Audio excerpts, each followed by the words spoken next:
Hello friends, welcome to the point solution. कैसे हो आप सब? तो करंट अफेयर्स सितंबर मंथ 2023 आज हम लोग देखने वाले हैं। और यहाँ पे जितने भी आपके सितंबर मंथ में नेशनल न्यूज़ हैं, अवार्ड एंड ऑनर्स हैं, योजना एंड एप्स हो गए, इंपॉर्टेंट अपॉइंटमेंट्स, स्पोर्ट्स से रिलेटेड इंपॉर्टेंट डेज या फिर बुक्स एंड अथर, जो भी सितंबर मंथ में ये सब घटनाएं इन एरियाज में घटी हैं उनको देखने वाले हैं।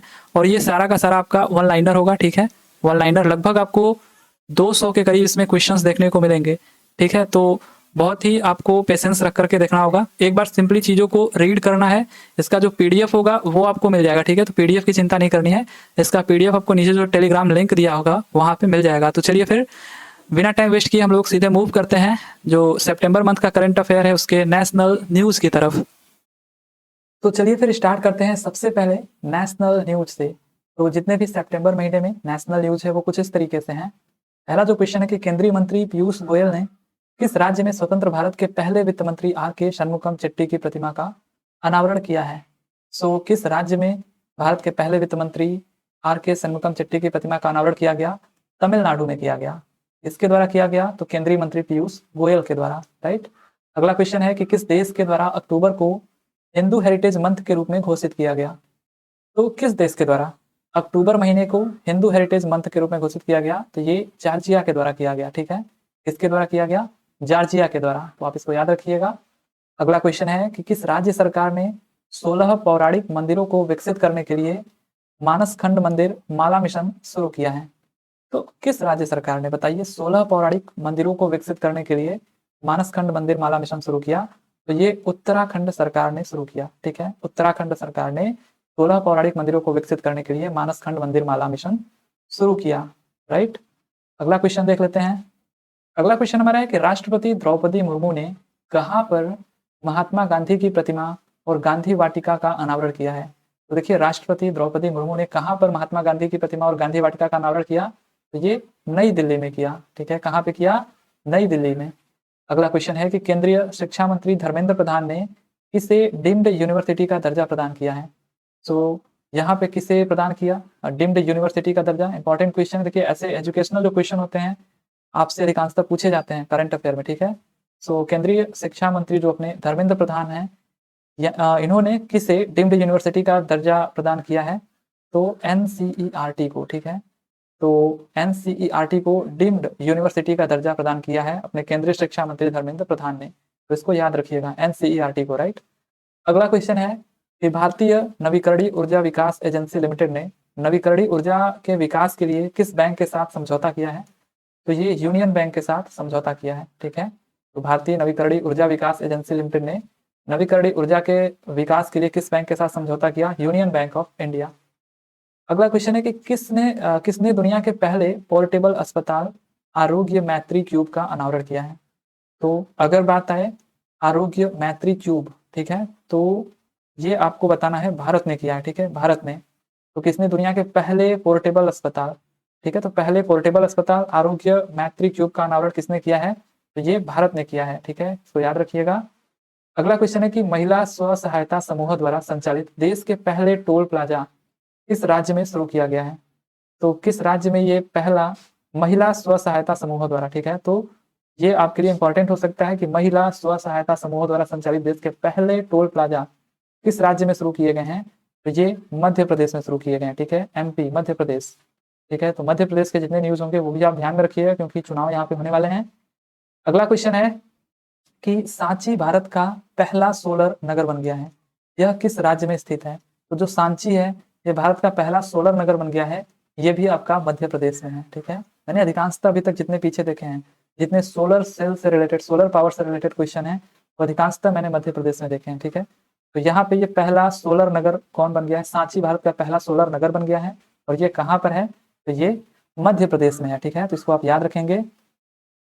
अगला क्वेश्चन हमारा है कि 19वें एशियाई खेलों के लिए भारतीय दल के ऑफिशियल स्पॉन्सर्स के रूप में किसे नामित किया गया है? 19वें एशियाई खेल जो अभी खत्म हुए उसके लिए अगर हम बात करें भारतीय दल के ऑफिशियल स्पॉन्सर के रूप में किसे नामित किया गया? तो ये अमूल को नामित किया गया था, ठीक है। अमूल को आपको याद रखना है। अमूल दूध जो डेयरी सहकारी संस्था है उसकी यहाँ पे बात हो रही है। अगला क्वेश्चन है कि विश्व की सबसे ऊंची नटराज की प्रतिमा कहाँ स्थापित की गई? तो सबसे ऊंची नटराज की जो प्रतिमा है ये नई दिल्ली में स्थापित करी गई, ये आप याद रखिएगा। अगला है कि इंडिया पोस्ट ने ई कॉमर्स निर्यात इकोसिस्टम को मजबूत करने के लिए किसके साथ साझेदारी की? तो ये शिपराकेट, ठीक है, शिपराकेट के साथ साझेदारी की है। तो इंडिया पोस्ट ने ई कॉमर्स निर्यात इकोसिस्टम को मजबूत करने के लिए शिप रॉकेट के साथ साझेदारी करी है। अगला क्वेश्चन है, किस राज्य कैबिनेट ने ट्रांसजेंडर समुदाय के लिए पेंशन और ओबीसी दर्जे को मंजूरी दी है? तो ये झारखंड राज्य ने, ठीक है। तो झारखंड राज्य ने झारखंड राज्य कैबिनेट ने ट्रांसजेंडर समुदाय के लिए पेंशन और ओबीसी दर्जे को मंजूरी दी है, ठीक है। तो ये एक बहुत बड़ी बात है, ट्रांसजेंडर जो समुदाय हैं इनके लिए पेंशन और ओबीसी दर्जे को मंजूरी दी है, ये झारखंड सरकार ने दी है, राइट। अगला क्वेश्चन देख लेते हैं। अगला क्वेश्चन है कि किस राज्य के कोरापुट काला जीरा चावल को जीआई टैग प्रदान हुआ प्राप्त हुआ है, ठीक है, इसका दर्जा प्राप्त हुआ है। तो कोरापुट काला जीरा चावल को जीआई टैग का दर्जा किस राज्य के ये हैं, कोरापुट और काला जीरा चावल? तो ये ओडिशा का है और इसे जीआई टैग का दर्जा प्राप्त हुआ है, ठीक है। तो जब भी बात आए कोरापुट काला जीरा चावल तो आपको बताना है ओडिशा, ठीक है, ये ओडिशा का है और इसको जीआई टैग का दर्जा प्राप्त हुआ है। कोरापुट काला जीरा चावल याद रखिएगा, ओडिशा का, राइट। अगला है कि उत्सर्जन व्यापार योजना लागू करने वाला भारत का दूसरा शहर कौन सा बन गया है? तो उत्सर्जन व्यापार योजना लागू करने वाला भारत का दूसरा शहर कौन सा बन गया है? तो ये अहमदाबाद बन गया है, राइट। कौन बन गया है? अहमदाबाद। उत्सर्जन व्यापार योजना लागू करने वाला भारत का दूसरा शहर अहमदाबाद। अगला है कि भारत में कहाँ पर दुनिया का सबसे ऊंचा लड़ाकू हवाई अड्डा बनाया जाएगा? तो कहाँ पर दुनिया का सबसे ऊंचा लड़ाकू हवाई अड्डा बनाया जाएगा? ये लद्दाख में बनाया जाएगा, राइट, लद्दाख में। इसका पीडीएफ जो है वो आपको मिल जाएगा, ठीक है, इसकी चिंता नहीं करनी है। अगर आप पीडीएफ चाहते हो तो मिल जाएगा, नीचे जो टेलीग्राम लिंक दिया होगा वहां से आप डाउनलोड कर सकते हो।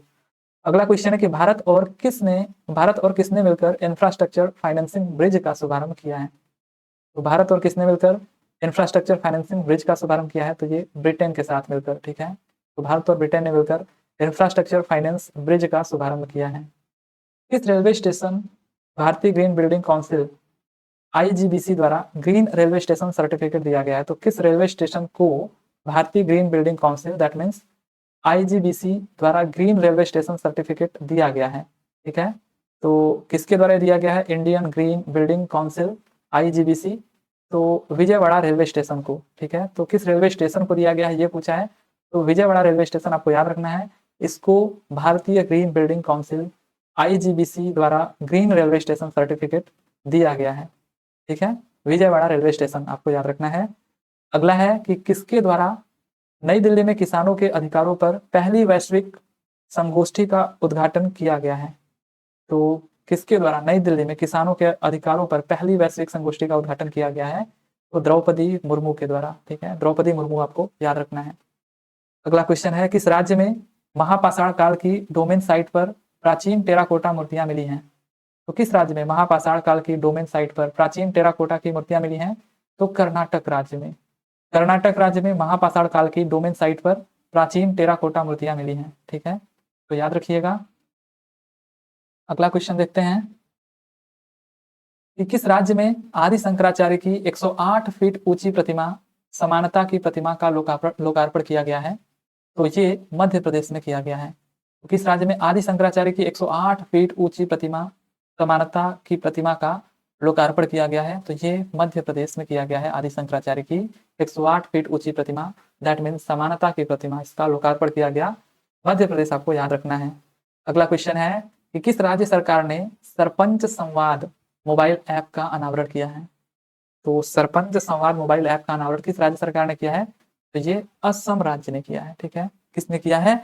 असम राज्य ने सरपंच संवाद मोबाइल ऐप का अनावरण किया है।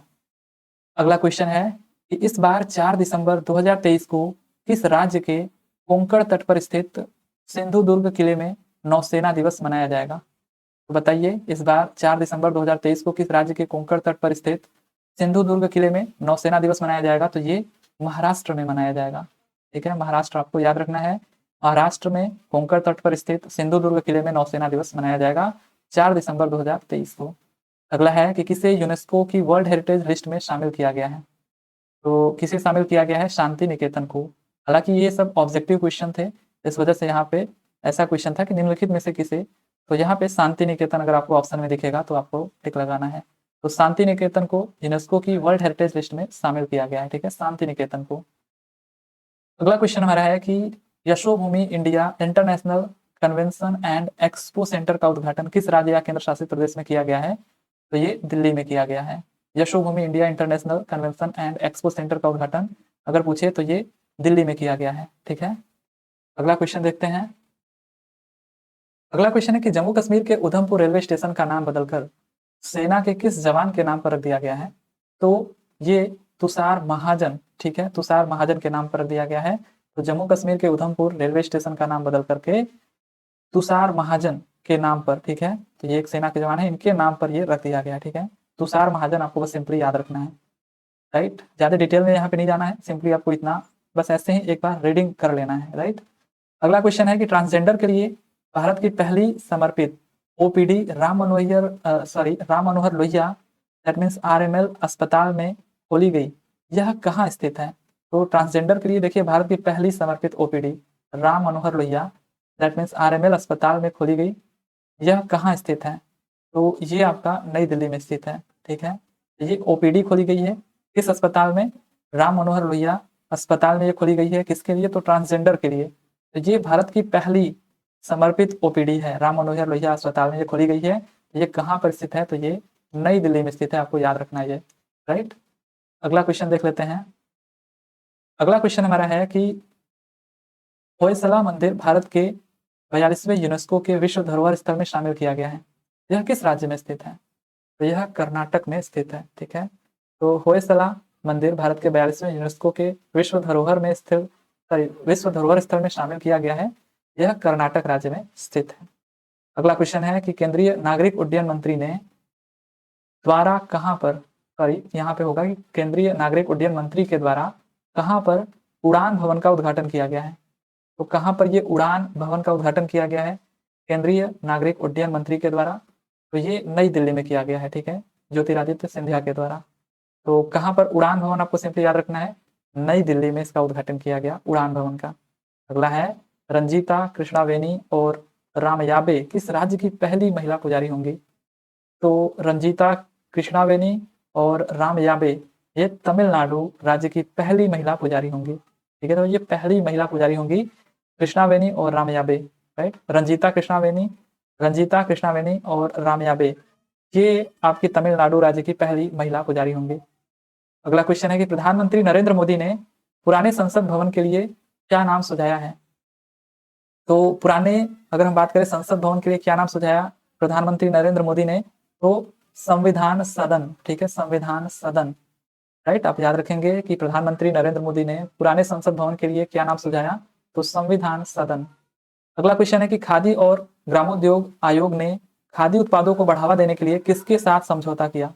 तो ये प्रसार भारती के साथ इन्होंने समझौता किया। खादी और ग्रामोद्योग आयोग ने खादी उत्पादों को बढ़ावा देने के लिए किसके साथ समझौता किया? तो ये प्रसार भारती के साथ समझौता किया। अगला क्वेश्चन है कि किस राज्य में नालंदा मेडिकल कॉलेज और अस्पताल में देश की सबसे बड़ी लॉन्ड्री का उद्घाटन किया गया? तो किस राज्य में बताइए? तो ये बिहार में किया गया, ठीक है। बिहार में नालंदा मेडिकल कॉलेज और अस्पताल में देश की सबसे बड़ी लॉन्ड्री का उद्घाटन किया गया। बिहार आपको याद रखना है, राइट। अगला क्वेश्चन देख लेते हैं कि किस राज्य सरकार ने 29 जून को व्यापारी कल्याण दिवस के रूप में घोषित किया है? तो व्यापारी कल्याण दिवस के रूप में 29 जून को घोषित किया गया है। तो किस राज्य सरकार द्वारा घोषित किया गया है? उत्तर प्रदेश राज्य सरकार द्वारा। इसको आप याद रखिएगा, एकदम याद रखिएगा कि 29 जून को व्यापारी कल्याण दिवस के रूप में घोषित किया गया है। ये उत्तर प्रदेश सरकार ने इसको घोषित किया 29 जून को व्यापारी कल्याण दिवस के रूप में, राइट।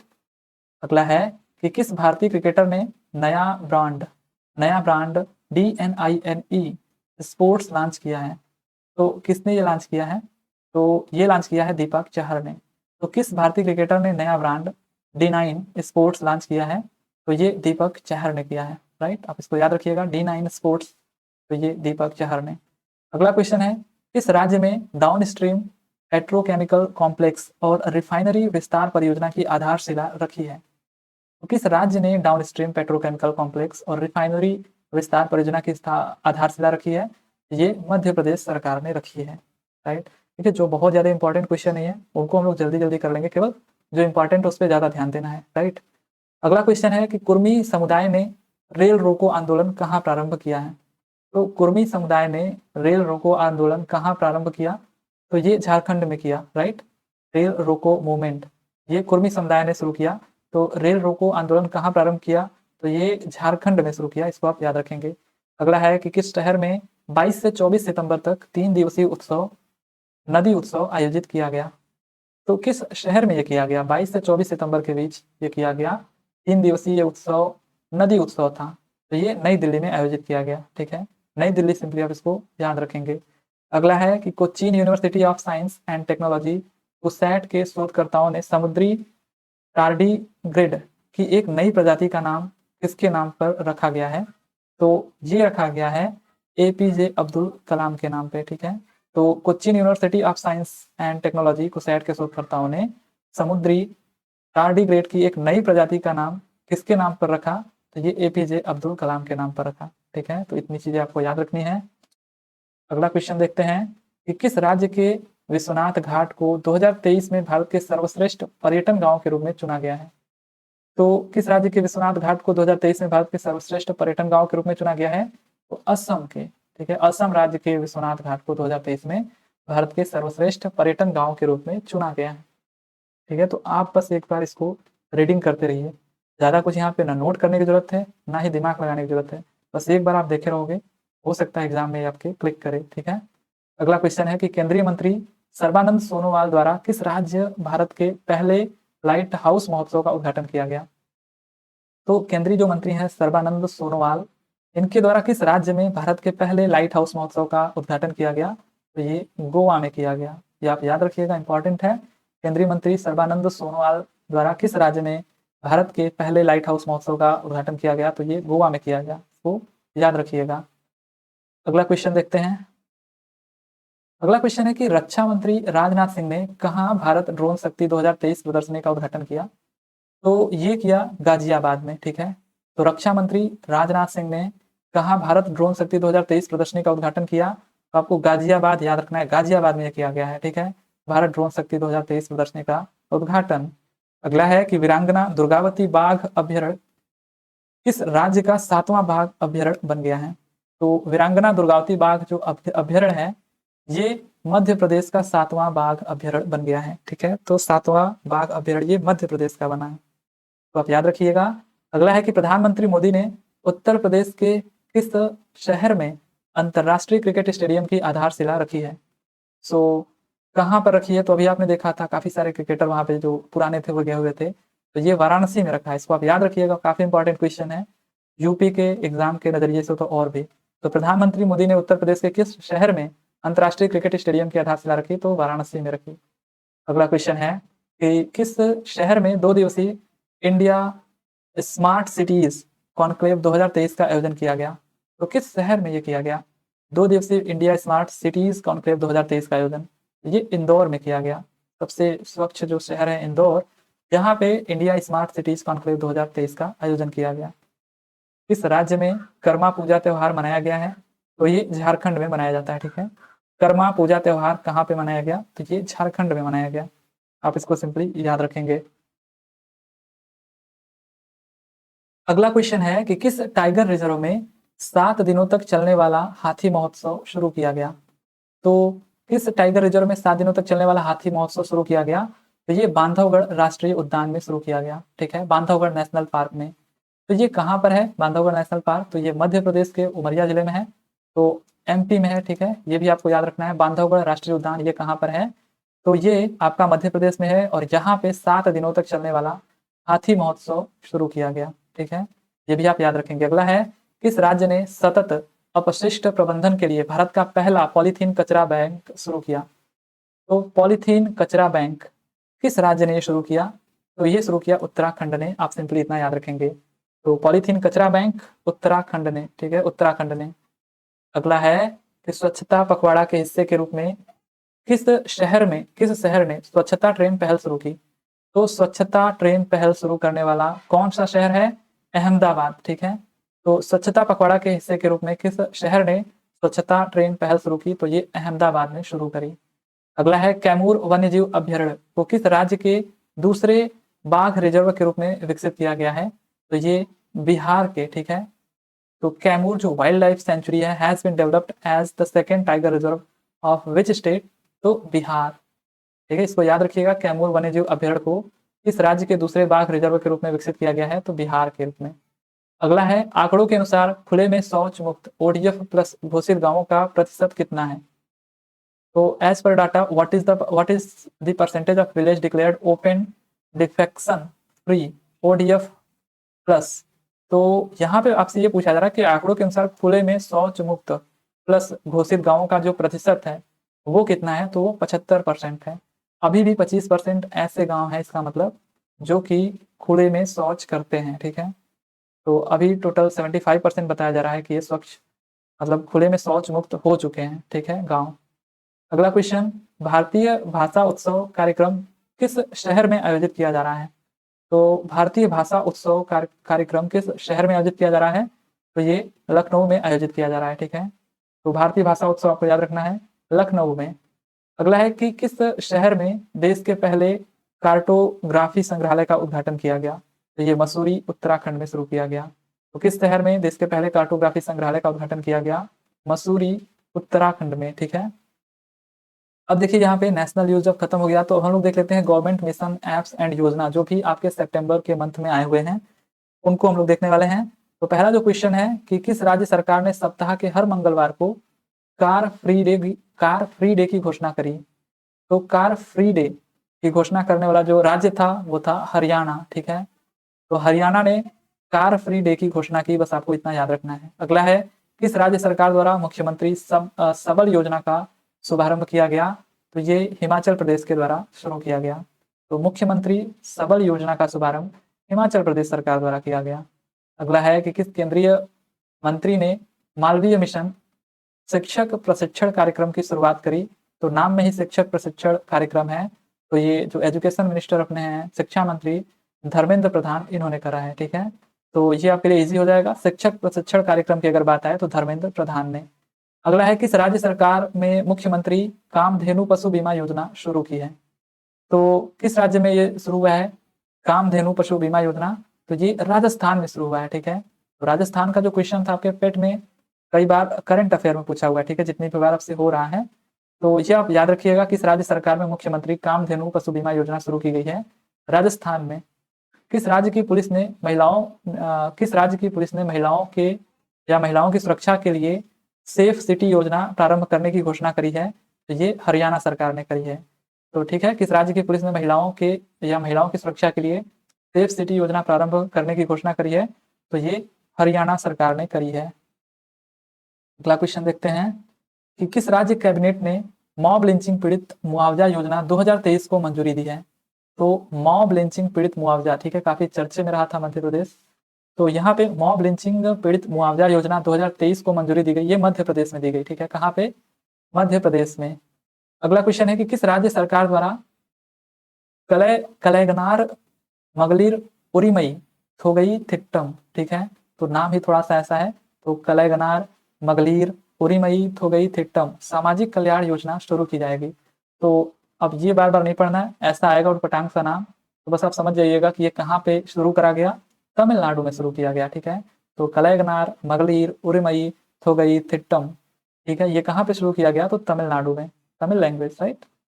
अगला क्वेश्चन है, नई दिल्ली में किसके द्वारा 1 वीक 1 लैब प्रोग्राम को लॉन्च किया गया है? तो ये नई दिल्ली में किसके द्वारा लॉन्च किया गया ये पूछा है, तो ये डॉक्टर जितेंद्र सिंह के द्वारा लॉन्च किया गया है 1 वीक 1 लैब प्रोग्राम, ठीक है। 1 वीक 1 लैब, एक वीक में एक लैब प्रोग्राम, ये लॉन्च किया गया डॉक्टर जितेंद्र सिंह के द्वारा। किस राज्य सरकार ने प्रदेश में लड़कियों महिलाओं से छेड़छाड़ और रेप के आरोपियों को राज्य में सरकारी नौकरी नहीं देने की घोषणा करी है? तो ये छत्तीसगढ़ सरकार ने करी है, ठीक है। छत्तीसगढ़ सरकार ने बोला है लड़कियों महिलाओं से छेड़छाड़ और रेप के आरोपियों को राज्य में सरकारी नौकरी नहीं देने की घोषणा करी गई है।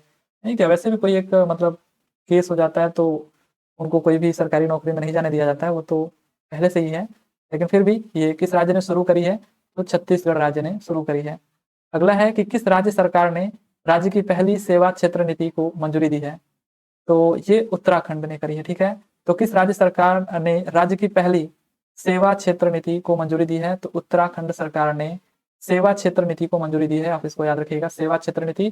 उत्तराखंड, किस राज्य सरकार ने गिग श्रमिकों के लिए 4 लाख रुपए का बीमा कवर शुरू किया है? ठीक है, तो किस राज्य सरकार ने गिग श्रमिकों के लिए 4 लाख रुपए का बीमा कवर शुरू किया है? तो ये कर्नाटक ने शुरू किया है। ठीक है, कर्नाटक ने। अगला क्वेश्चन है कि किस नगर निगम ने कैश फॉर वेस्ट योजना शुरू करी है? तो कैश फॉर वेस्ट योजना किसने शुरू करी है? पटना। ठीक है, तो बिहार, यहाँ पे किस नगर की बात हुई है? किस नगर निगम की बात हुई है? कैश फॉर वेस्ट योजना शुरू करी है तो बिहार के पटना ने।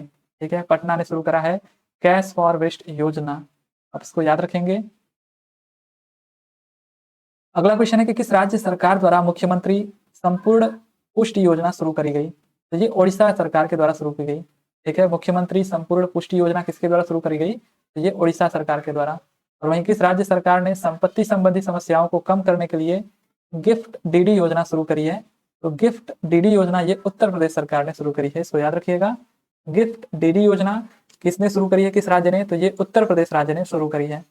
अगला है कि किस राज्य सरकार ने अवशेष मुक्त बासमती चावल की खेती को पायलट प्रोजेक्ट आरंभ किया है? तो किस राज्य सरकार ने अवशेष मुक्त बासमती चावल की खेती का पायलट प्रोजेक्ट आरंभ किया है? तो ये पंजाब ने शुरू किया है। ठीक है, पंजाब ने। तो पंजाब ने अवशेष मुक्त बासमती चावल की खेती का पायलट प्रोजेक्ट आरंभ किया, ये आप याद रखिएगा, इंपॉर्टेंट है। ठीक है, पायलट प्रोजेक्ट पंजाब सरकार, इतना आप याद रखेंगे। किस राज्य सरकार द्वारा एडॉप्ट ए स्कूल योजना के कार्यान्वयन का आदेश जारी किया गया? तो ये महाराष्ट्र सरकार के द्वारा किया गया। तो किस राज्य सरकार द्वारा एडॉप्ट ए स्कूल योजना के कार्यान्वयन का आदेश जारी किया गया? तो ये महाराष्ट्र सरकार के द्वारा किया गया, इसको याद रखेंगे। किस राज्य के मुख्यमंत्री ने मुख्यमंत्री श्रमिक कल्याण योजना की घोषणा करी? तो ये अरुणाचल प्रदेश सरकार ने करी। ठीक है, तो किस राज्य के मुख्यमंत्री ने मुख्यमंत्री श्रमिक कल्याण योजना की शुरुआत की घोषणा करी? तो अरुणाचल प्रदेश। अरुणाचल प्रदेश आप ये याद रखिएगा। ठीक है, ये मुख्यमंत्री श्रमिक कल्याण योजना अरुणाचल प्रदेश, राइट। ठीक है, तो बोर नहीं होना है, पूरा एंड तक देखना है, चीजों को केवल एक बार रीडिंग करना है। ठीक है, ताकि बस आपके जहन में रहे, अगर एग्जाम में कभी पूछे तो आपके माइंड में वो क्लिक करे कि हमने ये पढ़ा था। तो किस केंद्रीय मंत्री ने ग्रामीण युवाओं को सशक्त बनाने के लिए स्किल ऑन व्हील्स पहल शुरू की है? तो ये धर्मेंद्र प्रधान ने शुरू करी है। तो स्किल ऑन व्हील्स पहल शुरू करने किसने करी है?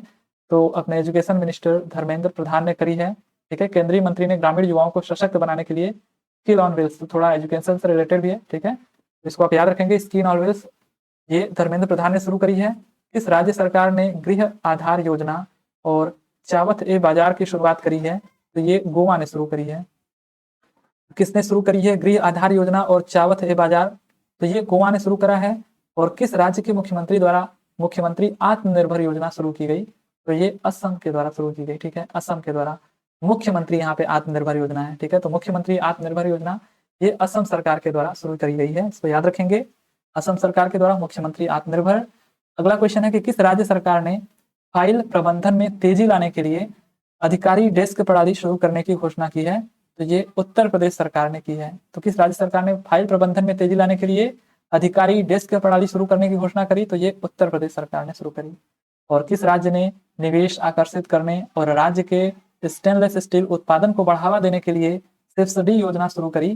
तो ये ओडिशा सरकार ने करी। ठीक है, तो निवेश आकर्षित करने और राज्य के स्टेनलेस स्टील उत्पादन को बढ़ावा देने के लिए सब्सिडी योजना शुरू करी किसने? तो ओडिशा सरकार ने ये शुरू करी, राइट।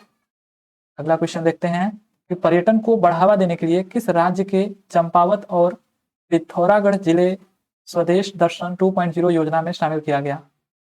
तो पर्यटन को बढ़ावा देने के लिए यहाँ पे किस राज्य के चंपावत और पिथौरागढ़ जिले में स्वदेश दर्शन 2.0 योजना में शामिल किया गया है?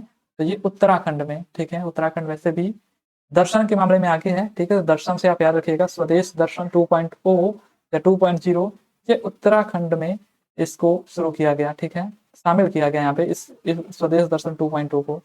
ठीक है, अगला क्वेश्चन देखते हैं कि किस राज्य ने धान की पराली जलाने के प्रबंध के लिए किस राज्य ने धान की पराली जलाने के प्रबंधन के लिए राज्य कार्य योजना शुरू की है? तो इसको तो याद करने की जरूरत ही नहीं है।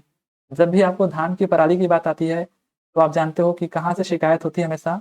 तो दिल्ली में ये शिकायत होती है दिल्ली वालों को, ये हरियाणा में जो लोग जला रहे हैं या फिर पंजाब में जो पराली जलाई जा रही है उसकी वजह से हो रहा है। तो अगर धान की पराली जलाने के लिए इसके प्रबंधन के लिए अगर हम बात करें, राज्य कार्य योजना जो शुरू किया गया है, तो आपको हरियाणा याद रखना है, यहाँ पे पंजाब नहीं बताना है, ठीक है। तो हरियाणा इसको याद रखना है। जब भी धान की पराली कुछ भी आए धान की पराली से रिलेटेड, तो हरियाणा। अगला क्वेश्चन, किस राज्य सरकार में महिला बीट अधिकारियों को शक्ति दीदियां के नाम से जाना जाएगा? ठीक है, तो किस राज्य सरकार में महिला बीट अधिकारियों को शक्ति दीदियां के नाम से जाना जाएगा? तो ये उत्तर प्रदेश में जाना जाएगा, शक्ति दीदियां, ठीक है। ये आप याद रखिएगा कि किस राज्य सरकार में जो महिला बीट अधिकारी हैं इनको शक्ति दीदियां के नाम से जाना जाएगा, तो उत्तर प्रदेश में, राइट। अब देखिए हम लोग अवार्ड्स एंड ऑनर्स देख लेते हैं। यहाँ पे अवार्ड्स एंड ऑनर्स में अगर हम बात करें तो क्या क्या अवार्ड्स मिले सितंबर मंथ में। तो मॉस्को में आयोजित पहले ब्रिक्स इनोवेशन फोरम में किसे वर्ल्ड इनोवेशन अवार्ड से सम्मानित किया गया? तो किसे किया गया? शांता थोटम को, ठीक है। तो मॉस्को में आयोजित पहले ब्रिक्स इनोवेशन फोरम में किसे वर्ल्ड इनोवेशन अवार्ड से सम्मानित किया गया? तो शांता थोटम को किया गया। इसे रेमन मैग्सेसे पुरस्कार 2023 के लिए चुना गया। तो रेमन मैग्सेसे जो पुरस्कार 2023 है, इसके लिए डॉक्टर रवि कन्नर आर को चुना गया, ठीक है। ये आपके लिए काफी इंपॉर्टेंट क्वेश्चन है कि किसे रेमन मैग्सेसे पुरस्कार 2023 के लिए चुना गया? तो डॉक्टर रवि कन्नन आर को। अगला क्वेश्चन है कि किसे वर्ष 2023 के doctor VG Patel memorial award से सम्मानित किया गया है? तो सत्यजीत मजुमदार को किया गया, राइट। तो VG Patel memorial awards Satyajit Majumdar को जाता है, ठीक है। अगला क्वेश्चन है कि किसे गोयल शांति पुरस्कार 2021-22 से सम्मानित किया गया? तो ये सम्मानित किया गया एस सोमनाथ को, ठीक है, एस सोमनाथ। आप इसको याद रखेंगे, इसरो के जो अध्यक्ष हैं एस सोमनाथ, इनको गोयल शांति पुरस्कार 2021-22 से सम्मानित किया गया। अगला क्वेश्चन, किस प्रसिद्ध सेना नेत्र रोग विशेषज्ञ को डॉक्टर एम गोखले पुरस्कार से सम्मानित किया गया है? तो ये डॉक्टर संजय कुमार मिश्रा को किया गया है। तो नेत्र रोग विशेषज्ञ को डॉक्टर एम गोखले पुरस्कार से सम्मानित किया गया है। किसे किया गया है? तो ये डॉक्टर संजय कुमार मिश्रा को किया गया है, ठीक है।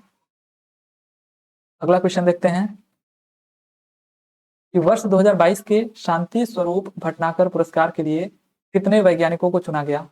तो वर्ष 2022 के शांति स्वरूप भटनागर पुरस्कार के लिए कितने वैज्ञानिकों को चुना गया? तो 12 वैज्ञानिकों को चुना गया, ठीक है, 12 वैज्ञानिकों को चुना गया। ये क्वेश्चन आप लोग देखिएगा, क्योंकि एक बार पूछा था कि कितने टीचर्स को चुना गया है, कितने बच्चों को चुना गया, ऐसा करके करंट अफेयर में। तो यहाँ पे वर्ष 2022 के शांति स्वरूप भटनागर पुरस्कार के लिए कितने वैज्ञानिकों को चुना गया? 12। किस कंपनी ने सेफ्टी इनोवेशन अवार्ड 2023 जीता? तो किस कंपनी ने सेफ्टी इनोवेशन अवार्ड 2023 जीता है? तो ये रीट्स लिमिटेड, ठीक है, RITES लिमिटेड, इसने जीता है सेफ्टी इनोवेशन अवार्ड 2023। अगला है कि किसी शिक्षा के क्षेत्र में लाइफ टाइम अचीवमेंट पुरस्कार से सम्मानित किया गया? तो नजमा अख्तर को।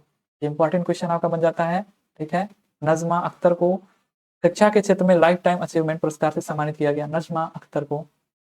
अगला है फैशन डिजाइनर राहुल मिश्रा को किस देश का Chevalier DL Ordre des Arts and des Lettres पुरस्कार दिया गया है? ठीक है, तो काफी लंबा चौड़ा नाम है, Chevalier DL Ordre des Arts et des Lettres पुरस्कार। ये किसको दिया गया है? तो ये फ्रांस को दिया गया, ठीक है। Simply fashion designer Rahul Mishra को किस देश का ये दिया गया है, ये अवार्ड जो भी लिखा है, ठीक है, तो काफी लंबा चौड़ा हो जा रहा है। तो ये फ्रांस को, ये पूछा है कि राहुल मिश्रा को ये किस देश का अवार्ड मिला है? तो ये फ्रांस का अवार्ड मिला है, ठीक है।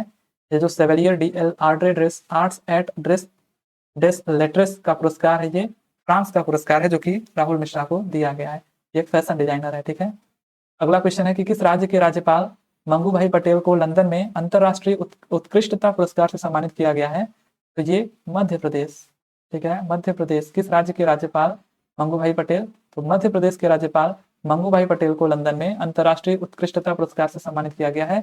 याद रखिएगा आप लोग, क्योंकि ये लंदन में अंतरराष्ट्रीय उत्कृष्टता पुरस्कार से इनको सम्मानित किया गया है, मंगू भाई पटेल को, ठीक है। कहाँ के राज्यपाल? मध्य प्रदेश के राज्यपाल, राइट। अगला क्वेश्चन, किस वैज्ञानिक को बोरलॉग फील्ड अवार्ड 2023 के प्राप्तकर्ता के रूप में चुना गया? तो स्वाति नायक को। तो किस वैज्ञानिक को बोरलॉग फील्ड अवार्ड 2023 के प्राप्तकर्ता के रूप में चुना गया? तो स्वाति नायक को। अगला है कि भारतीय मूल की किस लेखिका के उपन्यास वेस्टर्न लेन को बुकर पुरस्कार 2023 के लिए शॉर्टलिस्ट किया गया? तो ये चेतना मारू को, ठीक है, चेतना मारू को। तो भारतीय मूल की किस लेखिका के उपन्यास वेस्टर्न लेन को बुकर पुरस्कार 2023 के लिए शॉर्टलिस्ट किया गया? तो चेतना मारू। अगला है किसे Dada Saheb Phalke lifetime achievement award 2023 से सम्मानित किया गया? तो काफी इंपॉर्टेंट क्वेश्चन आपका, Dada Saheb Phalke lifetime achievement award 2023, तो ये वहीदा रहमान को, ठीक है, किसको? वहीदा रहमान को Dada Saheb Phalke lifetime achievement award 2023 से सम्मानित किया गया। अगला है किसे world leader for peace and security award 2023 से सम्मानित किया गया? तो माता अमृतानंदमयी देवी, ठीक है, तो माता अमृतानंदमयी देवी, नाम में ही इनके क्या है, एकदम शांति झलक रही है, ठीक है। तो world leader for peace and security award 2023 से किसे सम्मानित किया गया? तो माता अमृतानंदमयी देवी को सम्मानित किया गया। और ये आपका इंपॉर्टेंट था, Dada Saheb Phalke lifetime achievement award 2023 Waheeda Rehman, ठीक है। अगला क्वेश्चन देखते हैं। अब आगे हम लोग देखने वाले हैं नेवली अपॉइंटमेंट्स, जितने भी सितंबर मंथ में जो नियुक्तियां हुई हैं उनसे रिलेटेड क्वेश्चन हैं कि किसे वित्त उद्योग विकास परिषद FIDC के नए अध्यक्ष के रूप में नियुक्त किया गया है? तो किसे वित्त उद्योग विकास परिषद FIDC के नए अध्यक्ष के रूप में नियुक्त किया गया है? तो उमेश रेवाकर, ठीक है। यहाँ पे देखिए बहुत ज्यादा इंपॉर्टेंट जो होंगे बस उन्हीं को हम लोग देखेंगे, बाकी इसमें उतने ज्यादा इंपॉर्टेंट आपको नहीं है, ठीक है, क्योंकि नियुक्तियां अधिकतर बहुत ज्यादा जो इंपॉर्टेंट होते हैं वही पूछा जाता है। तो अगला क्वेश्चन हमारा है अध्यक्ष और CEO के रूप में भारतीय रेलवे का नेतृत्व करने वाली पहली महिला कौन बनी है? तो काफी इंपॉर्टेंट क्वेश्चन देखिए आपका है ये, ठीक है, चाहे वो रेलवे का एग्जाम हो चाहे किसी का एग्जाम हो, तो उस दृष्टि से ये आपका इंपॉर्टेंट है अध्यक्ष और CEO के रूप में। तो अध्यक्ष और CEO दोनों के रूप में यहाँ पे अगर हम बात करें, भारतीय रेलवे का नेतृत्व करने वाली पहली देखिए महिला अध्यक्ष बनी है जया वर्मा सिन्हा, ठीक है।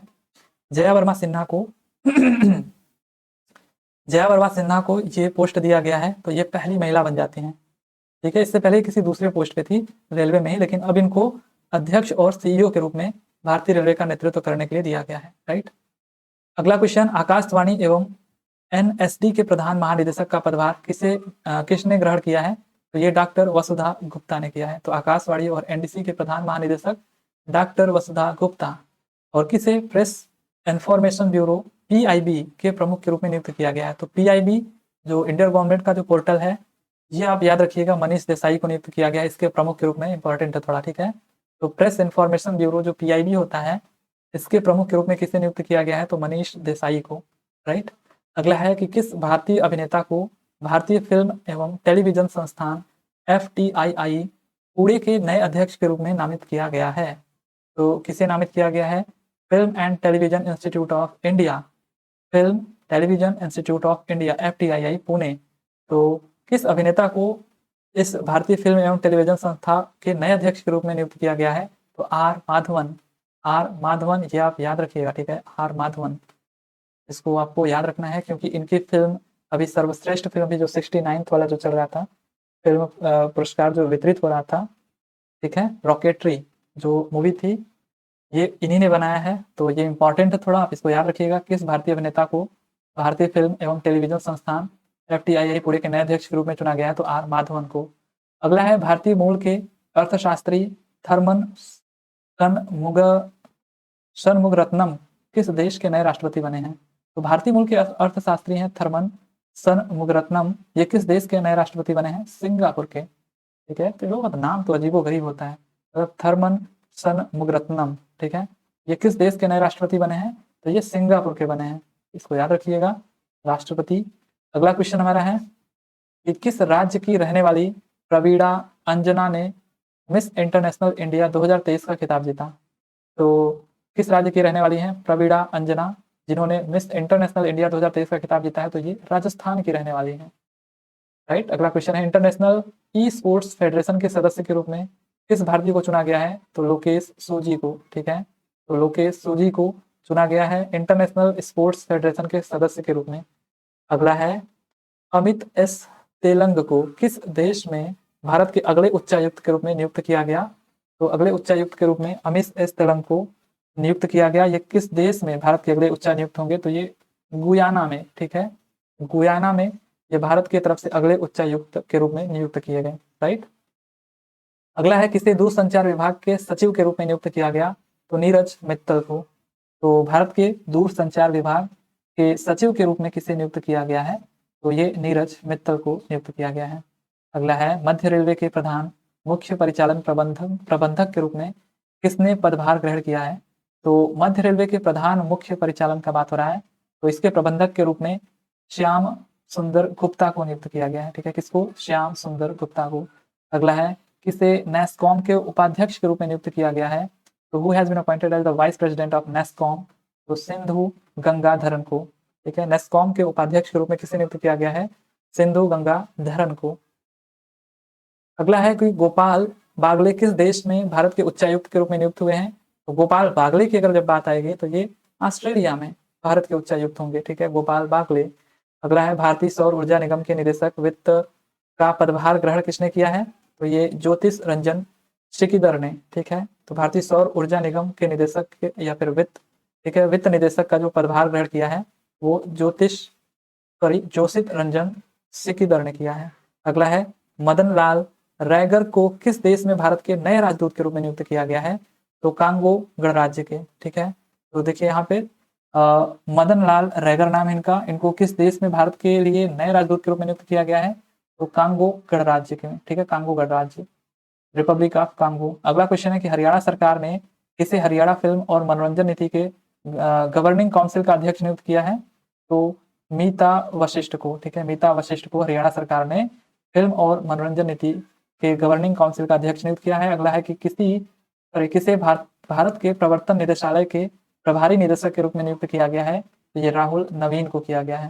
ठीक है, अगला क्वेश्चन है, केंद्रीय जांच ब्यूरो सीबीआई के नए उप महानिरीक्षक के रूप में किसे नियुक्त किया गया है? तो ये कुलदीप द्विवेदी को। ठीक है, कुलदीप द्विवेदी को किया गया है, यह आप थोड़ा याद रखिएगा। केंद्रीय जांच ब्यूरो दैट मीन सीबीआई के नए उप महानिरीक्षक के रूप में किसे नियुक्त किया गया है? तो कुलदीप द्विवेदी को। ठीक है, अगला क्वेश्चन अब हम देखते हैं। अगला क्वेश्चन हमारा है कि किसे दूरसंचार उद्योग निकाय digital infrastructure provider association DIPA के अध्यक्ष के रूप में नियुक्त किया गया है? धनंजय जोशी को। ये सब इंपॉर्टेंट नहीं उतने। भारतीय सेना में पैरा स्पेशल फोर्सेज में शामिल होने वाली पहली महिला सर्जन कौन बनी है? देखिए, भारतीय सेना में पैरा स्पेशल फोर्सेज में शामिल होने वाली जो पहली महिला सर्जन बनी है ये पायल छाबड़ा बनी है। ठीक है, कौन बनी है? तो पायल छाबड़ा। अगला है कि किसे ऑडिट ब्यूरो ऑफ सर्कुलेशन के अध्यक्ष के रूप में नियुक्त किया गया है? श्रीनिवासन के स्वामी को। Audit bureau of circulation Srinivasan के स्वामी। किसे सत्यजीत रे फिल्म और टेलीविजन संस्थान के अध्यक्ष के रूप में नामित किया गया है? तो ये सुरेश गोपी को शामिल किया गया है। ठीक है, नामित किया गया है। तो किसे सत्यजीत रे फिल्म और टेलीविजन संस्था के अध्यक्ष के रूप में नामित किया गया है? सुरेश गोपी को। प्रमिला मालिक किस राज्य विधानसभा की पहली महिला अध्यक्ष के रूप में इनको चुना गया है? तो प्रमिला मलिक है, यहाँ पे मालिक नहीं, प्रमिला मलिक किस राज्य विधानसभा की पहली महिला अध्यक्ष के रूप में चुनी गई हैं? तो उड़ीसा की विधानसभा की पहली महिला अध्यक्ष के रूप में प्रमिला मलिक चुनी गई हैं। ठीक है, उड़ीसा की। अगला है कि भारतीय प्रशासनिक सेवा के किस पूर्व अधिकारी को सेवा विस्तार देकर प्रधानमंत्री नरेंद्र मोदी का सलाहकार बनाया गया है? तो ये है अमित खरे। इंपॉर्टेंट क्वेश्चन है कि भारतीय प्रशासनिक सेवा के किस पूर्व अधिकारी को सेवा विस्तार देकर प्रधानमंत्री नरेंद्र मोदी का सलाहकार बनाया गया है? तो ये अमित खरे को बनाया गया है। ठीक है, किसको? अमित खरे को। अगला है कि किसे एशियाई विकास बैंक ADB के अध्यक्ष के रूप में नियुक्त किया गया है? तो ये भार्गव दास गुप्ता को किया गया है। अगला है कि किस वरिष्ठ परमाणु वैज्ञानिक को भाभा परमाणु अनुसंधान केंद्र का निदेशक नियुक्त किया गया है? तो ये विवेक भसीन को किया गया है। ठीक है, किसको? विवेक भसीन को। अब देखिए, यहाँ पे हम लोग देखने वाले हैं स्पोर्ट्स से रिलेटेड कुछ क्वेश्चन जो कि इंपॉर्टेंट होते हैं आपके किसी भी करंट अफेयर के क्वेश्चंस में। तो पहला क्वेश्चन यहाँ पे हमारा है कि भारत ने किसे हराकर पुरुष hockey 5S Asia cup 2023 final जीत लिया? ठीक है, तो ये अभी आपने देखा होगा, पाकिस्तान को हरा करके। ठीक है, पाकिस्तान को हरा करके भारत ने किसे हरा करके पुरुष हॉकी 5S एशिया कप 2023 का फाइनल जीत लिया, तो पाकिस्तान को हराया। अगला है किसने इटालियन ग्रैंड प्रिक्स, और यहाँ पे देखिए हॉकी का है। ठीक है, ध्यान दीजिएगा। अगला है किसने इटालियन ग्रैंड प्रिक्स 2023 का खिताब जीता है? तो मैक्स वेरस्टेपेन ने। ठीक है, तो इटालियन ग्रैंड प्रिक्स की बात आएगी तो मैक्स वेरस्टेपेन ने जीता है। अगला है किस राज्य द्वारा वर्ष 2024 में पहली बार जायद चैरिटी मैराथन की मेजबानी की जाएगी? तो किसके द्वारा की जाएगी? ये किस राज्य द्वारा की जाएगी? 2024 में पहली बार ये है जायद चैरिटी मैराथन, तो ये केरला के द्वारा करी जाएगी। ठीक है, जायद चैरिटी मैराथन की मेजबानी केरला के द्वारा करी जाएगी। और 850 गोल करने वाले दुनिया के पहले फुटबॉलर कौन बने हैं? तो क्रिस्टियानो रोनाल्डो बने हैं। ठीक है, 850 गोल करने वाले दुनिया के पहले फुटबॉलर क्रिस्टियानो रोनाल्डो बने हैं। भारत ने ISSF विश्व चैंपियनशिप 2023 में 14 पदकों के साथ कौन सा स्थान हासिल किया? तो तीसरा स्थान हासिल किया।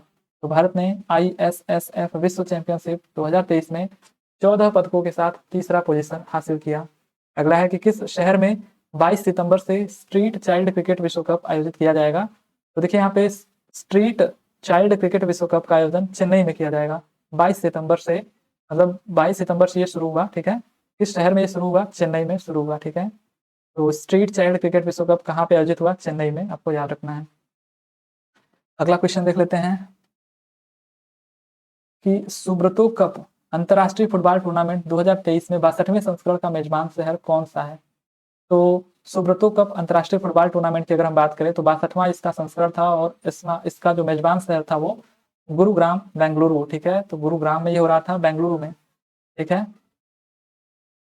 तो ये आपका अगर हम बात करें तो दिल्ली, गुरुग्राम और बेंगलुरु, तो 3 शहर में ये हो रहा था, आपको इतना याद रखना है। दिल्ली हो गया आपका, गुरुग्राम हो गया आपका और बेंगलुरु, तो 3 शहर थे। सुब्रतो कप अंतर्राष्ट्रीय जो फुटबॉल टूर्नामेंट 2023 62वां संस्करण, इसके जो मेजबान शहर हैं वो कौन कौन से थे? दिल्ली आपका था, गुरुग्राम और बेंगलुरु, राइट। अगला क्वेश्चन है कि किसने यूएस ओपन 2023 का खिताब जीता? सिंपली किसने यूएस ओपन 2023 का खिताब जीता? तो नोवाक जोकोविच, ठीक है। किसने? नोवाक जोकोविच ने। इसने जीता आपका यूएस ओपन 2023 का खिताब। अगला है किस देश ने किंग्स कप फुटबॉल टूर्नामेंट 2023 जीता है? तो Kings cup football tournament 2023 Iraq ने जीता है, राइट। किस देश ने किंग्स कप फुटबॉल टूर्नामेंट 2023 जीता है? तो इराक ने। अगला है कि भारत ने किस देश को हराकर SAFF अंडर 16 खिताब 2023 जीता है? तो यहाँ पे अगर हम बात करें तो SAFF साफ की बात हो रही है, साफ अंडर 16 टाइटल 2023 का खिताब भारत ने किसको हरा कर जीता? किस देश को हरा करके? तो ये बांग्लादेश को हरा करके जीता। किसने जीता? भारत ने जीता, राइट। तो साफ अंडर 16 टाइटल 2023 भारत ने जीता बांग्लादेश को हराकर। अगला है बास्केटबॉल में जर्मनी ने किसे हराकर पहली बार फीबा विश्व कप 2023 जीत लिया? तो बास्केटबॉल में अगर हम बात करें तो जर्मनी ने किसे हराकर ये जो फीबा विश्व कप 2023 चल रहा था वो जीत लिया, तो सर्बिया को हराकर। तो किसने जीता? ये जर्मनी, आपको याद रखना है। फीबा विश्व कप 2023 बास्केटबॉल जर्मनी ने जीता। अगला है वनडे में सबसे तेज 13,000 रन पूरा करने वाले खिलाड़ी कौन बन गए हैं? तो कौन बन गए हैं? तो विराट कोहली बन गए हैं, ठीक है। तो आपको याद रखना है सबसे तेज 13,000 रन पूरा करने वाले खिलाड़ी विराट कोहली। अगला है कि एक दिवसीय मैचों में 10,000 रन बनाने वाले छठे भारतीय बल्लेबाज कौन बन गए हैं? तो एक दिवसीय मैचों की बात करें 10,000 रन बनाने वाले छठे जो भारतीय बल्लेबाज बने भी रोहित शर्मा बने, राइट। अगला क्वेश्चन हमारा है कि किस राज्य ने कर्नाटक को हराकर 5वीं राष्ट्रीय व्हील चेयर रग्बी चैंपियनशिप जीती? तो किस राज्य ने कर्नाटक को हराकर 5वीं राष्ट्रीय व्हील चेयर रग्बी चैंपियनशिप जीता? तो महाराष्ट्र को हराकर, ठीक है। अगला है सबसे तेज 150 ओडीआई विकेट लेने वाले भारतीय स्पिनर कौन बने हैं? तो सबसे तेज 150 ओडीआई विकेट लेने वाले भारतीय स्पिनर बने हैं कुलदीप यादव। कुलदीप यादव बन गए, ठीक है। 150 ओडीआई विकेट लेने वाले भारतीय स्पिनर सबसे तेज, ठीक है, कुलदीप यादव। अगला है कि इंडोनेशिया बैडमिंटन मास्टर्स में पुरुष वर्ग का एकल खिताब किसने जीता? तो किरण जॉर्ज ने जीता। भारत ने किस देश को 10 विकेट से हराकर 8वीं बार एशिया कप 2023 जीता? तो ये आपने अभी देखा, सबको पता होगा, श्रीलंका को हराकर जीता। वहीं 50-51 वाला जो मैच था, 5 मिनट मैगी जितने बनती है उतने में मैच खत्म हो गया था। तो ये आपका श्रीलंका को हराकर जीता। किसने सिंगापुर ग्रैंड प्रिक्स 2023 जीती? तो ये सिंगापुर की बात हो रहा है, ठीक है। तो ये कार्लोस सैंज ने जीता। तो देखिए किसने सिंगापुर ग्रैंड प्रिक्स 2023 जीता? तो कार्लोस सैंज ने। और एशियन गेम्स में अर्धशतक लगाने वाली पहली भारतीय खिलाड़ी बनी। तो एशियन गेम्स में, अभी जो एशियन गेम्स चल रहा था उसमें क्रिकेट को शामिल किया गया था और इसमें अर्धशतक लगाने वाली पहली भारतीय खिलाड़ी बनी शेफाली वर्मा। और किसे ICC player of the month August 2023 के विजेता के रूप में चुना गया? तो ये बाबर आजम को चुना गया, ठीक है। ICC player of the month August 2023 की बात हो रही है, तो बाबर आजम को। किस राज्य में भारत में पहली बार होगी मोटो जीपी का आयोजन शुरू किया गया? तो किस राज्य में पहली बार मोटो जीपी आयोजन शुरू किया गया? So in which state Moto GP has been started for the first time in India? तो ये उत्तर प्रदेश में, ठीक है। मोटो जीपी ये शुरू किया गया उत्तर प्रदेश में, आपको याद रखना है।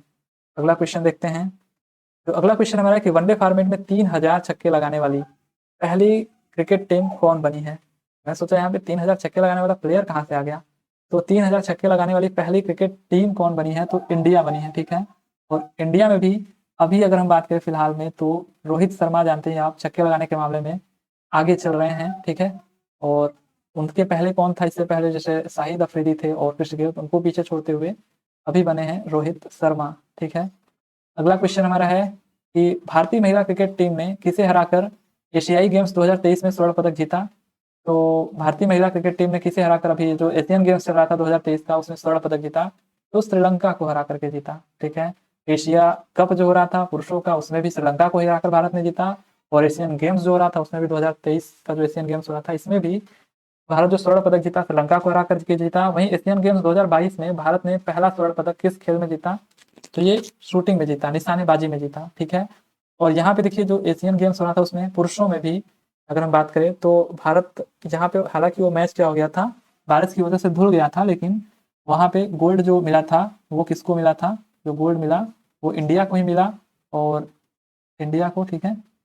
और यहाँ पे जो रनर टीम रही वो कौन रही, अफगानिस्तान, ठीक है। अफगानिस्तान हमेशा रनर टीम रही है एशियन गेम्स में, इसके पहले भी हुआ था 2010 में, 2014 में, ठीक है। तब भी मतलब अगर हम बात करें 2014 में शायद हुआ था, उस टाइम पे भी अफगानिस्तान ही रनर रही थी।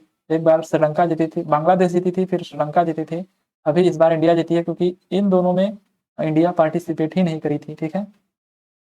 तो एशियन गेम्स 2022 में भारत ने पहला स्वर्ण पदक किस खेल में जीता, तो निशानेबाजी में जीता।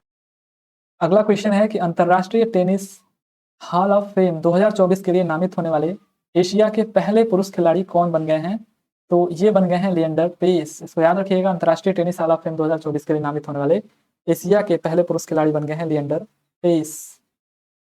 अगला क्वेश्चन है कि किस देश के मार्को बेचेंजी ने भारतीय मोटो जीपी प्रीमियर जीत हासिल की, तो ये किस देश के मार्को बेचेंजी हैं, ये इटली के हैं, इन्होंने भारतीय मोटो जीपी प्रीमियर में जीत हासिल की है। तो मार्को बेचेंजी ये इटली के हैं। अगला है IBSA blind football inter continental cup 2023 का आयोजन किस शहर में किया जाएगा, तो ये कोच्चि में किया जाएगा, ठीक है। तो IBSA blind football international cup 2023 Kochi में आयोजित होगा। अगला है T20 अंतरराष्ट्रीय में 300 रन बनाने वाली पहली टीम कौन बन गई है, तो नेपाल। अभी जो एशियन गेम्स चल रहा था आपने देखा था, नेपाल ने 300 से ज्यादा रन बनाया, ठीक है। मंगोलिया उसके विरुद्ध थी, ठीक है। मंगोलिया या मलेशिया, आई थिंक मंगोलिया करके था, ठीक है। तो मंगोलिया यहाँ पे उसके विरुद्ध यहाँ पे नेपाल ने 300 से ज्यादा रन बनाए। यहाँ पे सबसे कम गेंदों में शतक भी बनाया गया, ठीक है, मात्र 10 ही गेंदों में काफी सारे रिकॉर्ड यहाँ पे टूटे थे, एक ही ओवर में 6 छक्के भी लगे थे। तो नेपाल 300 से ज्यादा रन बनाने वाली टीम बन गई T20 अंतरराष्ट्रीय में। तो अब हम लोग इंडेक्स से रिलेटेड कुछ क्वेश्चन देखेंगे कि कौन शीर्ष पे रहा, कौन पहले स्थान पे रहा, कौन कहाँ रहा। तो पहला जो क्वेश्चन आपका स्पोर्ट्स से गलती से आ गया, ठीक है। तो यहाँ से हम लोग देखते हैं कि जारी रिपोर्ट के अनुसार स्वच्छ वायु सर्वे में कौन सा शहर पहले स्थान पर रहा, तो इंदौर हमेशा ये आगे रहता है, ठीक है। तो आपको याद रखना है इंदौर, अगर हम बात करें तो स्वच्छ वायु सर्वे में ये पहले स्थान पर रहा। US news and world report की वार्षिक रैंकिंग के अनुसार किस देश को सर्वश्रेष्ठ देशों की सूची, किस देश को शीर्ष स्थान मिला है, तो सर्वश्रेष्ठ देशों की सूची में स्विट्जरलैंड को शीर्ष स्थान मिला है। स्विट्जरलैंड नाम से ही स्वीट है ये लोग, वैसे भी अधिकांशतः स्विट्जरलैंड को ही सर्वश्रेष्ठ देशों की सूची में शीर्ष स्थान प्राप्त होता है। अगला है Bharat international organisation of legal metrology certificate जारी करने वाला कौन सा देश बना, तो ये 13वां देश बना है। तो Bharat international organisation of legal metrology certificate जारी करने वाला 13वां देश बना। टाइम पत्रिका की द वर्ल्ड्स बेस्ट कंपनीज 2023 की 100 रैंकिंग कंपनियों में कौन सी एकमात्र भारतीय कंपनी शामिल है, तो इन्फोसिस, ठीक है। तो जो टाइम पत्रिका है इसकी द वर्ल्ड्स बेस्ट कंपनी 2023 की टॉप 100 रैंकिंग की बात करेंगे तो एकमात्र भारतीय कंपनी है इन्फोसिस जो कि इसमें शामिल है, राइट। और क्रिप्टो को जमीनी स्तर पर अपनाने में भारत 154 देशों में कौन से स्थान पर रहा है, पहले स्थान पर रहा है। क्रिप्टो को जमीनी स्तर पर अपनाने में भारत 154 देशों में पहले स्थान पर रहा है, राइट। अगला है कि मॉर्निंग कंसल्ट के एक सर्वेक्षण में लोकप्रियता के मामले में प्रधानमंत्री मोदी कौन से स्थान पर हैं, तो ये पहले स्थान पे हैं। तो मॉर्निंग कंसल्ट का एक सर्वेक्षण है और इसमें लोकप्रियता के मामले में प्रधानमंत्री मोदी पहले स्थान पर हैं। अगला है कि जीवन की डिजिटल गुणवत्ता सूचकांक में 121 देशों की सूची में भारत कौन से स्थान पर रहा है, तो 52वें स्थान पर रहा है, ठीक है। तो digital quality of life index, ठीक है, जीवन की डिजिटल गुणवत्ता सूचकांक 121 देश शामिल है और भारत 52वें स्थान पर रहा। और वर्ल्ड टैलेंट रैंकिंग रिपोर्ट 2023 में भारत कौन से स्थान पर रहा है, तो 56वें स्थान पर रहा है, ठीक है। तो वर्ल्ड टैलेंट रैंकिंग रिपोर्ट 2023 में भारत 56वें स्थान पर रहा है। और ग्लोबल इनोवेशन इंडेक्स 2023 इंपॉर्टेंट है आपका। भारत का कौन सा स्थान यहाँ पे रहा, तो 40th, ये आप याद रखिए बिल्कुल, ठीक है। तो 40वां स्थान यहाँ पे रहा, ठीक है। तो ग्लोबल इनोवेशन इंडेक्स, इसको याद रखिएगा, 40वें स्थान पे भारत है, 40, ठीक है, ग्लोबल इनोवेशन इंडेक्स 2023। अगला है टाइम्स हायर एजुकेशन PHE की वर्ल्ड यूनिवर्सिटी रैंकिंग 2024 में कौन सा विश्वविद्यालय भारतीय विश्वविद्यालयों में शीर्ष पर है, तो ये आपका है IISc बेंगलोर, ठीक है। तो IISc बेंगलोर जो है, ये टाइम्स हायर एजुकेशन THE की वर्ल्ड यूनिवर्सिटी रैंकिंग 2024 में ये आपका शीर्ष स्थान पर है, IISc बेंगलोर, राइट। अब देखिए ये हमारा जो है इंपॉर्टेंट डेज, ठीक है, इससे रिलेटेड कुछ क्वेश्चन है जो सितंबर महीने के हैं। अगर हम बात करें, विश्व नारियल दिवस मनाया जाता है, तो कब मनाया जाता है ये, तो ये 2 सितंबर को मनाया जाता है, विश्व नारियल दिवस। गगनचुंबी इमारत दिवस मनाया जाता है 3 सितंबर को। राष्ट्रीय शिक्षक दिवस 5 सितंबर, सबको पता है ये। अंतर्राष्ट्रीय चैरिटी दिवस जो मनाया जाता है वो भी 5 सितंबर को ही मनाया जाता है। अंतर्राष्ट्रीय साक्षरता दिवस कब मनाया जाता है, तो इंपॉर्टेंट है, आपको याद रखना है, 8 सितंबर को मनाया जाता है, ठीक है। तो अंतर्राष्ट्रीय साक्षरता दिवस आपका जो है 8 सितंबर। विश्व भौतिक चिकित्सा दिवस मनाया जाता है, तो ये आपका, ये भी 8 सितंबर को ही मनाया जाता है, भौतिक चिकित्सा दिवस, राइट, 8 सितंबर। तो साक्षरता दिवस के ही दिन भौतिक चिकित्सा दिवस भी। राष्ट्रीय वन शहीद दिवस मनाया जाता है, तो ये 11 सितंबर को मनाया जाता है, राष्ट्रीय वन शहीद दिवस, ठीक है, 11 सितंबर को। अगला है कि राष्ट्रीय हिंदी दिवस मनाया जाता है, तो हिंदी दिवस आपका 14 सितंबर, सबको पता होगा ये, ठीक है, बचपन से ही पता होना चाहिए था ये, 14 सितंबर राष्ट्रीय हिंदी दिवस कब मनाया जाता है, 14 सितंबर। अगला है कि अंतर्राष्ट्रीय लोकतंत्र दिवस मनाया जाता है, तो ये भी इंपॉर्टेंट आपका है, अंतर्राष्ट्रीय लोकतंत्र दिवस 15 सितंबर को, ठीक है, 15 सितंबर अंतर्राष्ट्रीय लोकतंत्र दिवस। और 8 सितंबर अंतर्राष्ट्रीय साक्षरता दिवस, इतना आपको याद रखना है। राष्ट्रीय हिंदी दिवस 14 सितंबर। विश्व ओजोन दिवस, ये भी इंपॉर्टेंट है आपका, 16 सितंबर को, ठीक है। तो लोकतंत्र दिवस के बाद ओजोन दिवस आपका जस्ट 16 सितंबर को, राइट। अगला क्वेश्चन हमारा है, विश्व बांस दिवस मनाया जाता है, सो बम्बू डे, ये आपका 18 सितंबर को मनाया जाता है, ठीक है। 18 सितंबर को विश्व बांस दिवस। विश्व रोगी सुरक्षा दिवस मनाया जाता है, तो ये 17 सितंबर को मनाया जाता है, ठीक है। रोगी सुरक्षा दिवस 17 सितंबर को। अंतर्राष्ट्रीय शांति दिवस मनाया जाता है 21 सितंबर को, ठीक है, एक किस दे करके किसी को शांत कर दो, ठीक है, सिंपली 21 सितंबर को ये अंतर्राष्ट्रीय शांति दिवस मनाया जाता है। विश्व गैंडा दिवस मनाया जाता है 22 सितंबर को, ठीक है, गैंडा दिवस 22 सितंबर को। और मल्टीप्लेक्स एसोसिएशन ऑफ इंडिया किस दिन को राष्ट्रीय सिनेमा दिवस के रूप में मनाएगा, तो 13 अक्टूबर को, ठीक है। तो मल्टीप्लेक्स एसोसिएशन ऑफ इंडिया जो है ये किस दिन को राष्ट्रीय सिनेमा दिवस के रूप में मनाएगा, 13 अक्टूबर को मनाएगा, राइट। अगला है हमारा कि सांकेतिक भाषाओं का अंतर्राष्ट्रीय दिवस मनाया जाता है, तो 23 सितंबर को मनाया जाता है। सांकेतिक भाषाओं का जो अंतर्राष्ट्रीय दिवस है ये 23 सितंबर को मनाया जाता है, राइट। अगला क्वेश्चन देखते हैं कि विश्व फार्मासिस्ट दिवस मनाया जाता है, तो 25 सितंबर को ये मनाया जाता है, क्या, विश्व फार्मासिस्ट दिवस। अगला है कि विश्व गर्भ निरोधक दिवस मनाया जाता है, तो ये 26 सितंबर को मनाया जाता है, ठीक है। तो विश्व गर्भ निरोधक ये जो दिवस है ये कब मनाया जाता है, 26 सितंबर को। और फार्मासिस्ट 25 सितंबर को, ठीक है।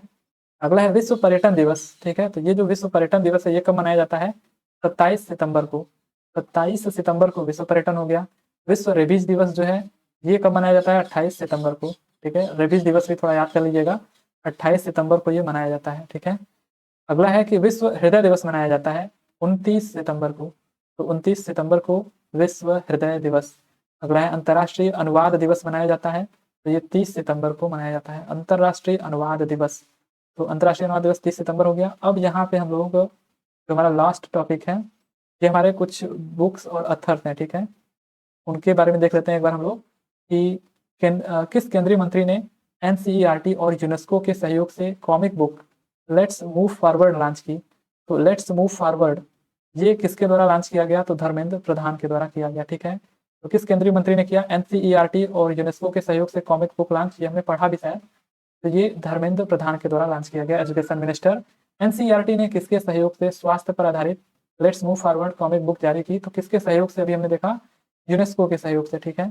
और किसके द्वारा लिखित पुस्तक fire on the Ganga life among the dead in Banaras का विमोचन किया गया। तो ये जो पहला क्वेश्चन था, दूसरा ये इंपॉर्टेंट है आपका, ठीक है। Let's move forward Dharmendra Pradhan launch करते हैं यूनेस्को, ठीक है, किसके हेल्प से यहाँ पे, तो यूनेस्को के हेल्प से। और साथ ही साथ यहाँ पे अगर हम बात करें, तीसरा इंपॉर्टेंट है आपका, किसके द्वारा लिखित पुस्तक, fire on the Ganga life among the dead in Banaras का विमोचन किया। तो किसके द्वारा ये पुस्तक लिखित है, राधा अयंगर के द्वारा। ठीक है, राधा अयंगर के द्वारा ये लिखित है। अगला है कि भारत की G20 अध्यक्षता पर पीपुल्स G20 नामक ई पुस्तक का अनावरण किसने किया। तो भारत की G20 आधारित पीपुल्स G20 नामक ई पुस्तक का अनावरण अपूर्व चंद्रा ने किया। ठीक है, किसने किया, अपूर्व चंद्रा ने। तो बनारस वाला जो है ये राधा अयंगर ने किया। और वहीं पे अगर हम बात करें तो G20 अध्यक्षता पर पीपुल्स G20 नामक की पुस्तक का अनावरण अपूर्व चंद्रा ने किया। ठीक है, तो ये आप कह रहे हैं जो सितंबर मंथ के जितने करंट अफेयर्स थे और उसमें जितने भी टॉपिक्स थे, आई होप ये आपको ठीक लगा होगा। चलिए फिर मिलेंगे अब हम लोग किसी अदर मंथ पे, राइट है। तब तक के लिए thank you, tata and bye bye.